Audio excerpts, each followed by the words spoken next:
یہ فائلیں اب پہیا لگنے کے بغیر انشاءاللہ آگے جائیں گی، ان کو پہیا نہیں لگانا پڑے گا۔ گورنر پنجاب چودھری محمد سرور کا تاریخی اقدام، فائلوں کو اب لگیں گے پہیے اور وہ بھی قانونی طریقے سے۔ نجی اور سرکاری جامعات کے لٹکے ہوئے کیسز جلد نمٹانے کا تاریخی فیصلہ۔ سرخ فیتہ جس کا تذکرہ گورنر پنجاب اور وزیر اعظم پاکستان خود کرتے رہے، اس کو کاٹنے کی تیاری مکمل کر لی گئی۔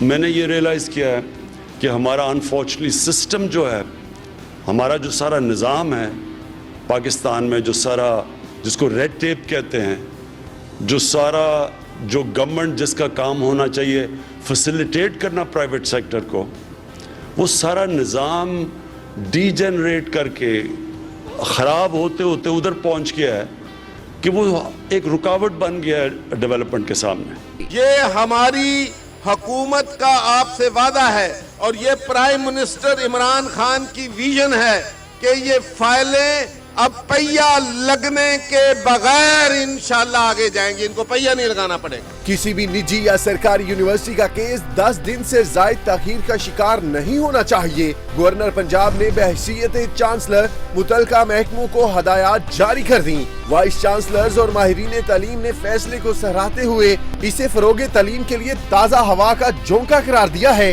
دیکھیں، ہمارا پرائیویٹ سیکٹر ہمیشہ یہی کہتا رہا، فریاد کرتا رہا کہ فائلز کی جو موومنٹ ہے اس کو آپ فیسیلیٹیٹ کریں، تیز کریں، اور ایک فائل کو جو ہے وہ سالوں سال لگ جاتے ہیں۔ تو آئی تھنک یہ گورنر پنجاب جناب سرور صاحب نے ایک بڑا ہی تاریخی فیصلہ کیا کہ ہر فائل کا فیصلہ جو ہے وہ 10 دن میں ہونا چاہیے، اور 10 دن کے بعد جو ہے یہ فائل آگے چل پڑے۔ یہ ایک بہت اچھا سٹیپ ہے اور میں گورنر پنجاب کے اس ویژن کو بڑا اپریشیٹ بھی کرتا ہوں، کیونکہ ماضی میں اگر ہم دیکھیں تو ہمارے ہائر ایجوکیشن کے جو بڑے مسائل تھے ان میں یہ بھی تھا کہ غیر ضروری طور پہ یہ ریڈ ٹیپزم اور غیر ضروری طور پہ جو طوالت ہوتی تھی فیصلوں میں، تو اس سے ہائر ایجوکیشن کے انسٹیٹیوشن جو یونیورسٹیز تھی ان کو بڑے انتظامی طور پہ بہت سے مسائل کا سامنا کرنا پڑتا تھا۔ گورنر کی ہدایات کے مطابق یونیورسٹیوں کے کیسز میں 10 دن سے زائد تاخیری حربے استعمال کرنے والے افسران کو وضاحت دینا ہوگی، ورنہ ان کے خلاف محکمانہ کارروائی عمل میں لائی جائے گی۔